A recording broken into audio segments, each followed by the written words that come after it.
You're listening to Sox in the Basement, a production of the Broadcast Basement Limited, where every show is 30 minutes of good and comes from a basement bar on the south side of Chicago. Pull up a stool, pour a cold one, and join us right now for Sox in the Basement. Heard everywhere podcasts can be found, and always at soxinthebasement.com. The White Sox have been interesting this week already. Coming out of the weekend, as the week begins, already very interesting, and I think the most interesting thing that they've done is declare Garrett Crochet, a guy that we were like, oh, that's cool, you want to be a starter? Let's see if you can do it. That guy now is the opening day starter, which I think means he's your ace of your staff, and he's never started a game in the major leagues.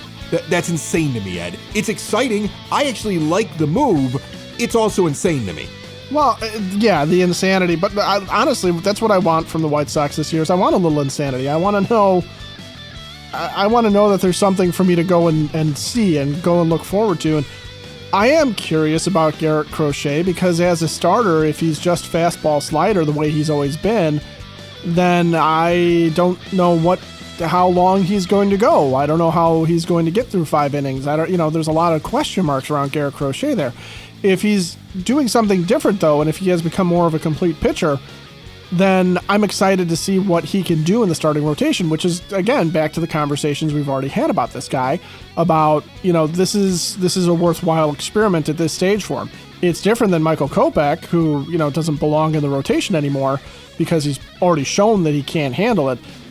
But why not? Why not give the fans something interesting to look for on opening day other than what are we going to do with Detroit? Otherwise it's a blah matchup, right? But Garrett Crochet starting, I'm curious to see. Do I get 5 innings out of Garrett Crochet, and are they 5 good solid innings, or does he get lit up like a Christmas tree? And this episode and every episode of Sox in the Basement brought to you proudly by Cork and Kerry at the Park in the shadow of the ballpark at 33rd in Princeton, the place for pregame, postgame, in-game viewing of White Sox games this year. An extensive bar, rotation of craft beers, familiar favorites, spirits, wines, an award-winning menu of burgers and ballpark favorites, a great price. Bring in the whole family before the game. After the game, it's a party, win or lose. See more and book your next event at corkandcarry.com. What's interesting is that he's had 4 games for the team in spring. He only started 1 of them to this date. That's what's so surprising about this to me. He's only gone out and started 1 game out of 4 for the Sox in spring. He's only pitched 9 innings, which means less than 2 1/3 is what he's averaging right now in spring. I mean, his metrics are great. His whip is .78. Teams are hitting 200 against him. He's given up no runs, only 7 hits over 9. He looks great out there. Okay, he hasn't walked a soul. He's struck out 12, but can he go 5? And he was asked about that by, the press corps that gathered around him after it was announced. And he was like, yeah, I'm expecting to go 5. Push me. Like he wants to go deeper into games. I wonder if he's got another start here before opening day where the White Sox say, all right, let's see you go 4 or 5 in spring. Because you don't do that. You don't do that opening day here. So now I want to see a real start from him. I want to see his warm up. I want to see his dress rehearsal and then let him go. I mean, look, my expectations are tempered here. If he makes it half the season and then it isn't working out, okay, you gave him a shot. If he becomes a guy that he's going to pitch 4 and then in comes Kopech and he takes over for an inning or 2 and you're building a starter, all right, that's kind of what I expected. I'm surprised we're doing that in the ace spot, in the number 1 spot in your rotation. That is really surprising to me. I'm excited about it. What if it works out, right? This is an entire season of what ifs. I thought it was going to be Soroka because of the fact that he's done good things before, even though he had the injuries and he was down. He's had a really good spring. He's showing an awful lot. This may be an indictment also on Eric Fedde, a guy that you gave some money to, you brought in as a free agent. You were told after what he did in the KBO, he's lights out. He hasn't exactly been lights out in the spring. I'm not really that concerned. I mean, he's got to work things out. It's spring. He's definitely going into the rotation. If he would have been lights out in spring, I think he's the opening day starter. He kind of lost this as much as Crochet won it. Well, partially I think it's fan service. Okay, partially I think it's it's come see Garrett Crochet because he is still a fan favorite. He's an interesting guy. To your point about he's only pitched 9 innings, well, so is Eric Fetty, so is Chris Flexen, so is Mike Soroka. So right there, Crochet is in line with the rest of the established starting staff that's there. Davey Garcia's pitched 8 2/3. The only guys that are ahead of Garrett Crochet in terms of innings are Nick Nastrini, who looks like he may be a part of the rotation. Oh, he better be. Although I did read that if he's down in the minors for like a couple of weeks, you get an extra year of service time. So maybe they keep him down for a couple of weeks. But then get him up here and get him in the rotation. I agree with you. And frankly, if Nastrini had been in the ace spot, I think we'd be going like, well, that's what, And Jake Woodford, who's, I don't think Jake Woodford's making the team. I think he's just been out there a lot. I think Soroka and Crochet are in a similar position because I don't think you take it for granted that Mike Soroka is going to come out and handle a starter's workload because he's been injured so much the past few years. He hasn't had a chance to really throw anywhere near 150 to 200 innings, right? So I think he is also a guy that's going to be on you got to temper your expectations for him coming out and going 6 or 7 right away. I think he builds up to it as time goes on, the way Crochet would build up to it. But I think the difference there is really with Crochet, we've seen him. We know what he is. We know that he is the guy with the electric fastball and the electric slider that came out of the bullpen and would do, really nasty stuff to left-handed batters in particular, and we're not sure what he looks like as a starter. But I would say go back to Chris Sale, okay? When Chris Sale was in the bullpen, when they first brought him up, way back when, right, he would come out and he would pump heat and he'd throw that ridiculous little slider of his that still, makes guys look foolish. When he got into the rotation, though, he was able to do it, right? He was able to make that transition, and he was able to handle a starter's workload. And I think Crochet's probably built up in the offseason as a starter. So if he's saying he expects to go 5, I think that that's still his expectation. And I think early on in the season, you might see Eric Fetty, who worked as a starter last year in the KBO, go a little bit longer. You might see Chris Flexen, who's a guy that should be an innings eater at the back end of your rotation, go a little bit longer if he's going to be in there. I don't know that Soroka or Crochet will go long. And Nick Nastrini, as a rookie, a true rookie, I don't know what kind of leash you give him.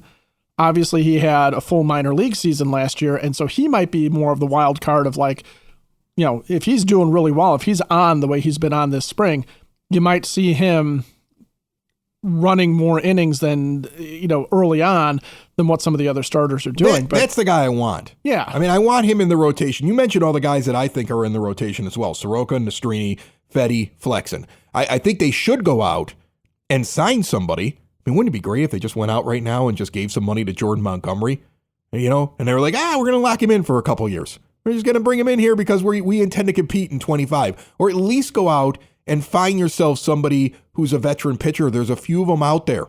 Lorenzen is still out there. You knocked $8 million of Cease money off, and your payroll is really down.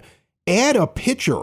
I would love to see them add a pitcher on a multi-year deal, because this idea that all 5 spots are going to be solved with what's in-house right now, in the now and in the future, that's one of the big problems that we saw with the last regime. The idea that, this prospect's going to work out and this prospect's going to work out. Prospects are prospects. If you get 1 out of 4 that works out for you, you're doing well. That's just how it works. That's the game. There's a big giant list right now on MLB Pipeline of 100 guys. 20 of them are going to be impactful. Another 10 or 15 might be in the majors for an amount of time. Half of them may not last very long at all. This idea that everything is in your system is a little crazy. You probably want to go out and add one more arm. I see Drew Thorpe out there having a really bad first start since he came back in the Cease deal. I'm not concerned about him long term. I was concerned that his velocity was down. That was a little concerning. It seemed like he didn't have a lot of jump on the ball, but who knows? I'm going to give him the benefit of the doubt. He may be a guy that comes in. Like, I see a rotation if they don't go out and get anybody, and this is what they're going to work with. Where Nastrini and Thorpe by June or mid-June are in the rotation along with Soroka and Crochet and Fetty, and a Flexen moves into a flexible role. I think that's where that ends up happening for sure. Before we get to the All-Star break, I think we're going to see something like that. Yeah, and I think Chris Flexen's on the bubble right now anyway. He hasn't had, his ERA is a 2, but his whip is a 1.56. He's not good.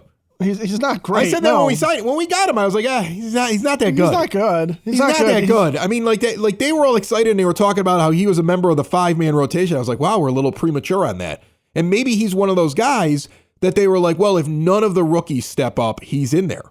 Maybe when you look at the Lorenzen rumors and some of the other rumors out there, maybe they really are trying to bring in somebody and the guy that's out is flexing. It doesn't necessarily mean Nastrini starts in the minors. It may be, hey, the spot we thought was yours, you didn't really earn enough, and this Nastrini kid took your spot. We always intended to bring in another arm if Cease was traded.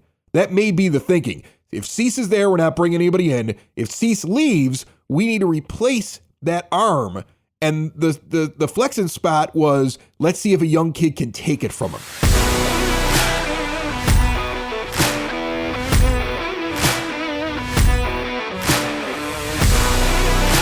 Sox in the Basement listeners, switch to a new age of life with Hyatt Home Medical Equipment.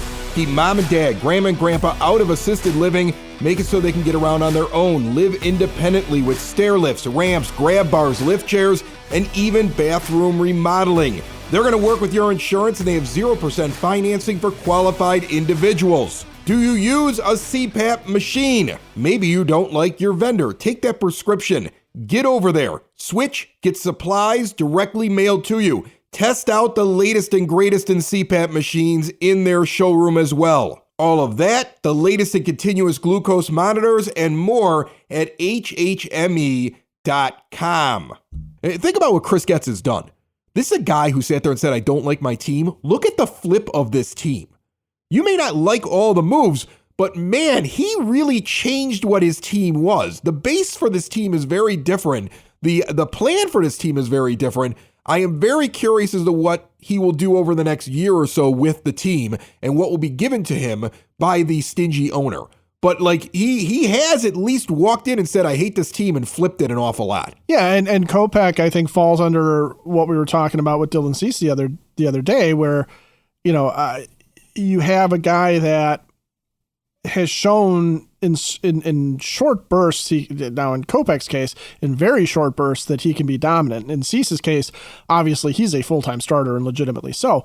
But Kopech is a guy that 1 or 2 innings, he can be, absolutely dominant, and then it completely falls apart. And sometimes he doesn't even get those 1 or 2 innings, quite frankly, because I think he's a guy that comes out as a starter and doesn't always give his best stuff because he's trying to do the starter thing, right? There's a difference between when you come out and start and how you pace yourself and the type of pitches you throw and how you select and how you approach batters versus when you're coming out of the bullpen. And Kopech, when he comes out of the bullpen, is, use that ridiculous breaking stuff that he can generate. And he is throwing the fastball a tick harder. That's where I'm curious about Crochet. Is Crochet's arm good enough to sustain that, or does he become a different kind of pitcher, a little bit different kind of a pitcher, which he would need to do?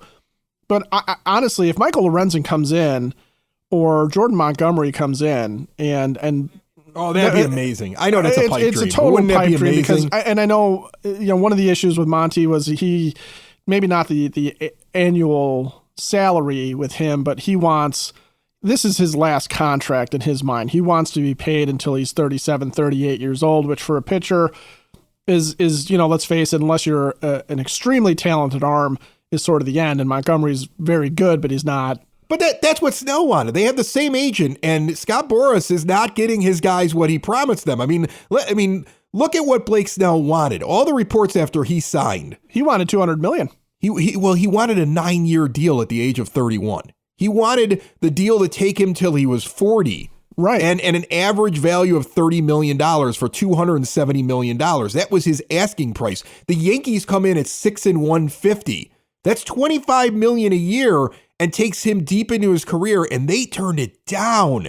And now, I know he's going to get $62 million for 2 years. It's going to be $31 million a year average annual value. But is Blake Snell really assured of going into free agency after this 2 years, or if he opts out after year 1 of getting what he always wanted after he saw what the market was? They overstepped their bounds with their market, and Monty might be sitting there going, well, I might not get that. I might not get the long-term deal. I might have to reduce the annual average value of my deal to get the years.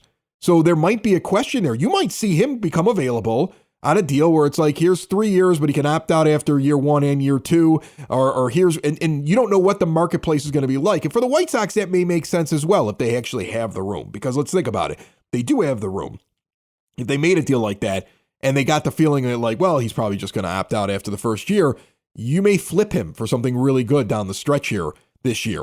Or he might get in there and say, you know what? I kind of like playing with this team. I want to be here a little bit longer. You guys want to do an extension on that? And then all of a sudden, he's part of your team for the next couple of years. I mean, there's infinite possibilities. Again, he's a pipe dream. He's not something I expect. Lorenzen makes a lot more sense. Or Mike Clevenger walking back in the door. Right. Sounds like it's also a far more realistic possibility. Okay, but I do think that they should add one more person. I want to ask you this before I get into the roster, because I am really curious as to what their bench is going to look like. Because there is a question as to whether or not the bench is going to be the guys that earned it because it was an open competition, or if it's going to be the guys that were predetermined that they want. Right. Yeah, that's true. And so I want to get in it. But before I do that, just a quick question to you, my friend. If you were a Major League Baseball general manager right now who wanted to compete, who felt like they were in it, would you take Dylan Cease for 2 years at about $20 million in total, but have to give up 3 prospects? None of your high-end guys, right? Like the Padres didn't give up like their top 3 guys. Like the guys that they were like, nope, these are our gems. They held on to them. But you have to give up 3 guys that are in your top 10 plus $20 million to Cease for the next 2 years, or would you give $62 million to Blake Snell? Because they're pretty similar pitchers.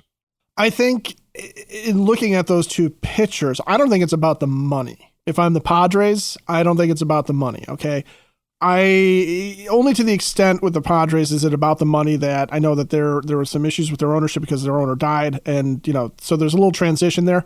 But for the Padres, I think Cease is the better bet because Cease has been durable, right? He doesn't miss starts. You can say that about Dylan Cease.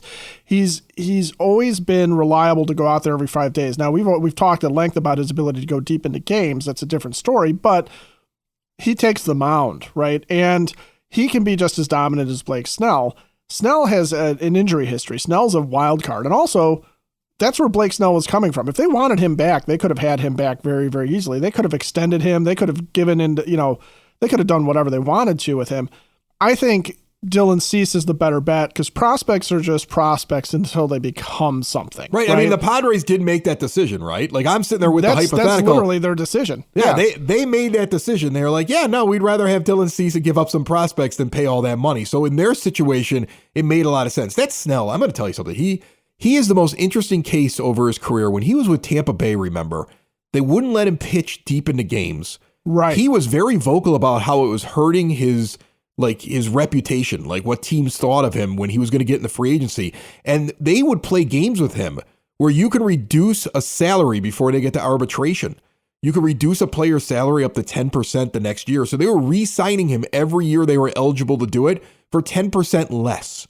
He got ripped off like crazy early on. And now he goes into free agency and this is what he ends up with. And it's nowhere near. And he probably regrets. If I were him, I'd regret not taking 6 and 150 from the Yankees and ending up with this deal. I'd rather have the security of the 6 and 150. I think he's going to really regret that. This may be the most bitter multimillionaire in baseball after what's happened to him with very teams. Easily. Yeah. Cause he's watching Tyler Glasnow, who isn't exactly known for his durability and health, get a good deal from the Dodgers.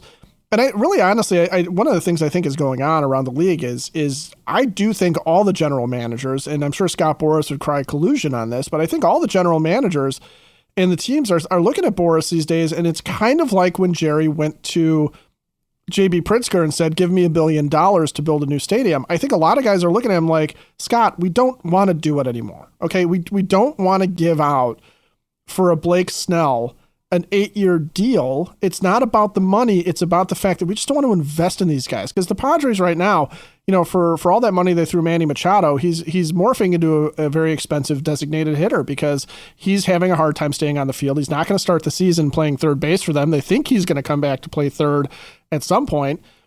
But, there starts to be a breakdown. Well, look at the monster deals that were given to some of these pitchers like Scherzer and Verlander and DeGrom.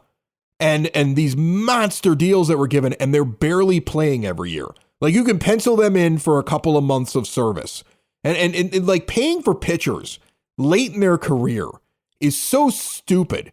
Unless we got steroids back in the game, then you might be able to pitch deep like Roger Clemens. Hey, yeah, right? You might be go. Roger Clemens in the 42, right? But I mean, like, unless you're going to start giving them drugs that just get them to recover really quickly, we're going to turn a blind eye like we did in the late 90s and early 2000s to the whole thing, giving the ridiculous amount of money and giving a guy like what Snell was asking for. He was going to be making $30 million on average all the way until he was 40. That guy isn't worth that. So, yeah, I mean, I think that we're seeing a market correction because a guy like Boris just feels that every year, whoever his best couple of free agents are, they're going to set a new record. And the free agent class after Ohtani was not good enough to go do that this year. Oh, this was not a great year. And that's the thing, too, is, we're talking about the Sox payroll and being able to add. Honestly, we're looking, I mean, really, Michael Lorenzen in any other situation would be a guy that would be along the lines of a Chris Flexen for this team, right? Or for any team where it's like, all right, this is a depth guy that I expect to do something at the back end of our rotation. Our rotation is such that Lorenzen would immediately step in and be the number 3 starter, maybe, right? Right, but on a good team, he's the 5. Yeah, and that's where, when the Phillies got him, he was back end depth because they were having some injury issues. And to your point about, these mega contracts and these guys that get these contracts and pitch late into their careers, look at the Rangers right now. Their top 3 on the IL are Jacob deGrom, Tyler Mahle, and Max Scherzer, which is, for some teams, would be their top 3 pitchers, right? That's their entire rotation, and they're filling in around those guys. And those guys are all, deGrom will pitch at some point this year, maybe towards the end of the year. Scherzer is going to come back mid-year. They're actually paying Tyler Mahle probably not to pitch in 2024. So what an amazing amount of money being spent on pitchers that aren't even there. I know. And if you look around the league too, this is the other reason why I think there's going to be backlash and you're going to see this market correction going forward is, how many guys in spring training, if you've been paying attention just to the news across baseball, how many teams are having pitchers that are coming up with elbow soreness, shoulder soreness? There's something going on where, I think guys are at max effort right now and there are no steroids to help them recover. So, you are seeing a lot more elbow injuries. You're seeing guys like Garrett Cole who have been super reliable and have pitched 200 innings. He's got a nerve impingement all of a sudden. He's never had any elbow problems before, but here he is, and everybody's basically Blake Snell or Carlos Rodon right now in baseball, where it seems like they're one pitch away from being, out. Lucas Giolito is another example, right? There's just all these guys. So yeah, I don't think any team, I don't think it's just Jerry. I think you're seeing a lot of teams are going to sit there and go 2 years, 3 years, 4 years, maybe 5 if you're on the young side. We'll invest in you, but we don't want to be on the hook for, a year and a half of you recovering from Tommy John surgery or a back issue or a shoulder issue. Well, if you're a GM, it makes an awful lot of sense to gather as many young arms as possible, lean towards actual pitchers instead of throwers, and understand that in your big giant pot of pitchers, some will be good, some won't pan out, and some will get injured, so you got to have somebody behind them. Right. And when you think of that and you say it out loud, and then you look at what the new general manager of the White Sox is doing, I mean, you hope that that's why things are being crafted the way they are, because if they are, it makes a lot of sense to me.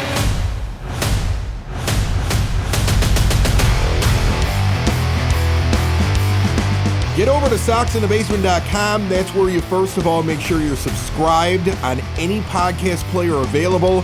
You can also support some great small businesses. Camp Craft Cocktails, available in our store right now.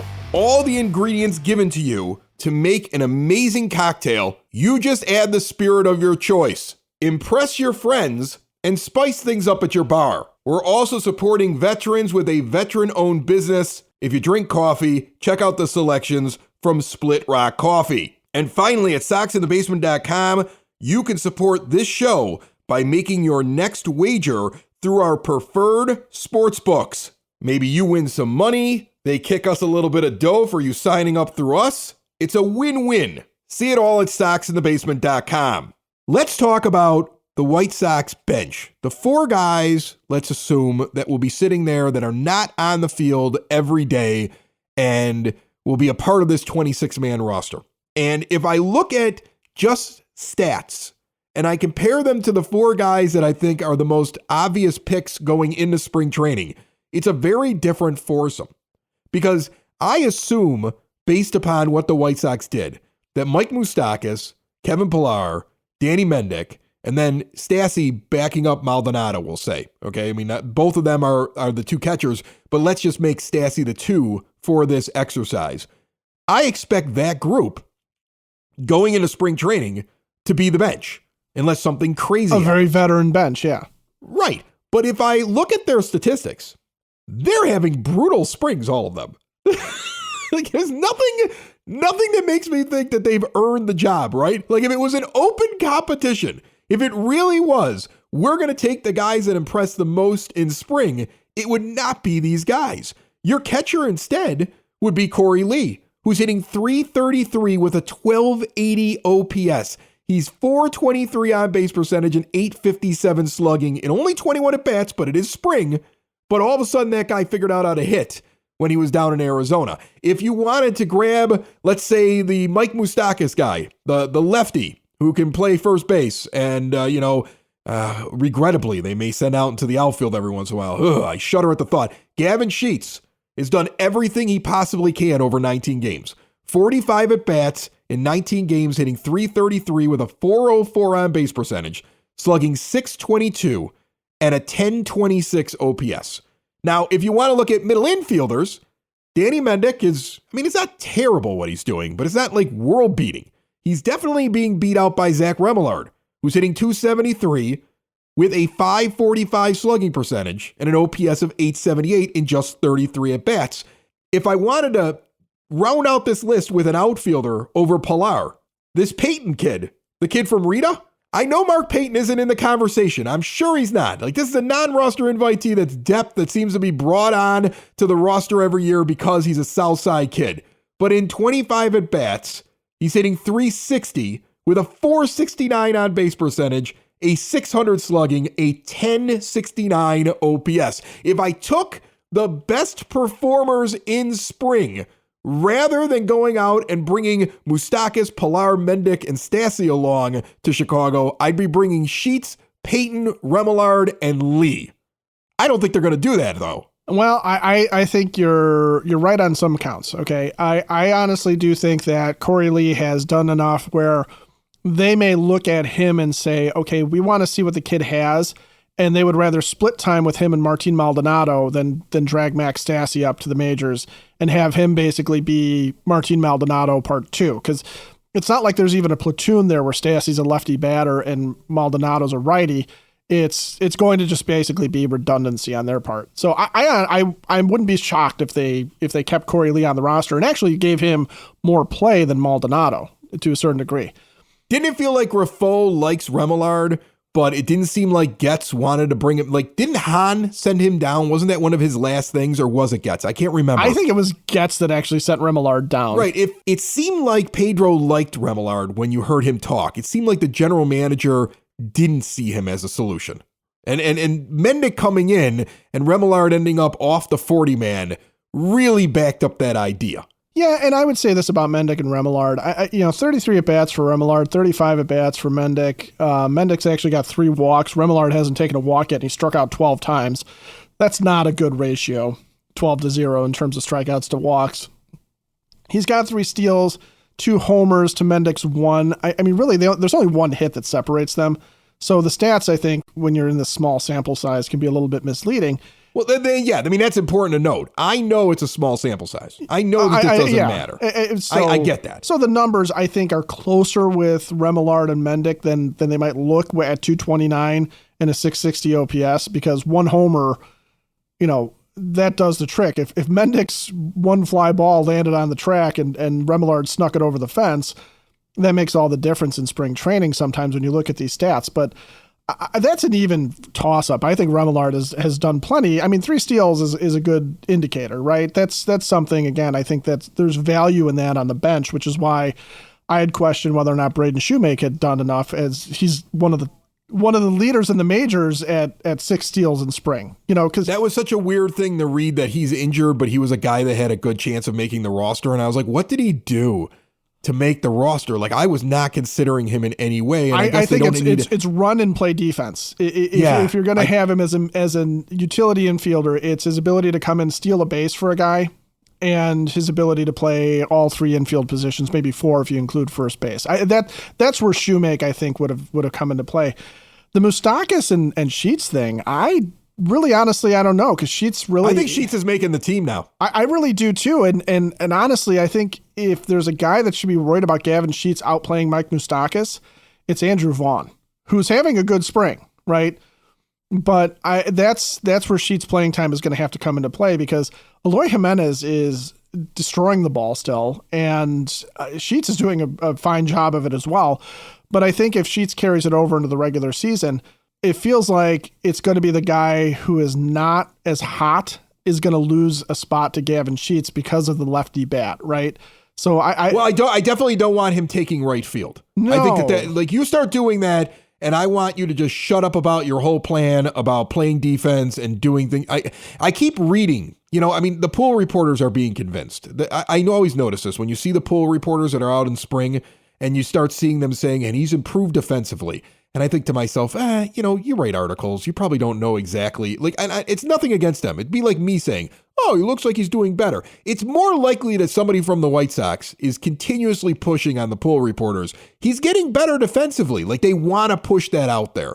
Like, sometimes you see a message and you're like, wow, the team's really trying to tell you he's getting better defensively, which I think, unfortunately, is going to mean I'm going to watch him muff a few plays in right field this season, and when he should never be out there. Yeah, and you wonder, too, if that's going to be one of the things that kind of hurts a Gavin Sheets. That, and let's face it, his major league track record. I mean, he might be a spring training hero too, and I think that's where, when you look at, frankly, when you look at Mark Payton, that's one of the things that you have to conclude, because his career MLB stats, he's a 164 lifetime hitter with an OPS of 441. So Mark Payton hasn't exactly gotten it done when he's been in the majors. He's a quad A guy.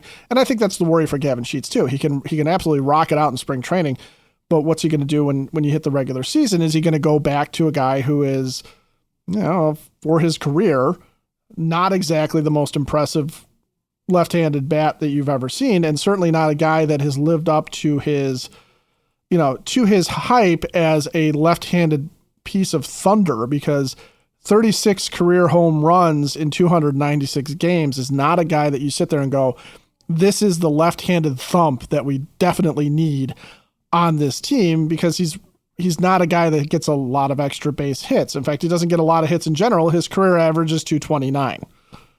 So Sheets might just be a spring training darling here too, but yeah, I wonder about that as well. And I wonder if you are really looking at Mendick or Remillard, if you're thinking about Mike Moustakas then, because his value is the veteran presence, but also the ability to play first, in a pinch play second base, and definitely play third base. The other thing that I'm looking at is this backup outfielder, like this fourth outfielder, right?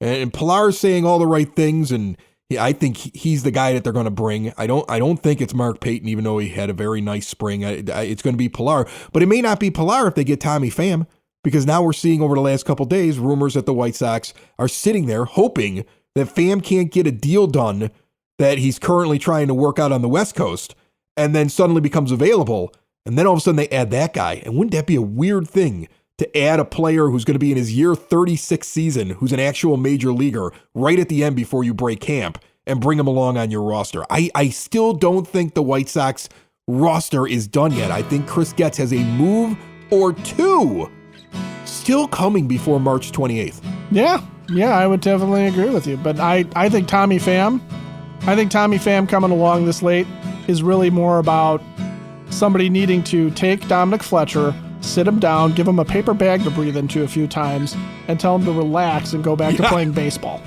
Calm down, kid. It's just a game. Relax. Chill out. Sox in the basement. Sox in the basement. Sox in the basement. Sox in the Basement. Heard everywhere podcasts can be found, and always on soxinthebasement.com.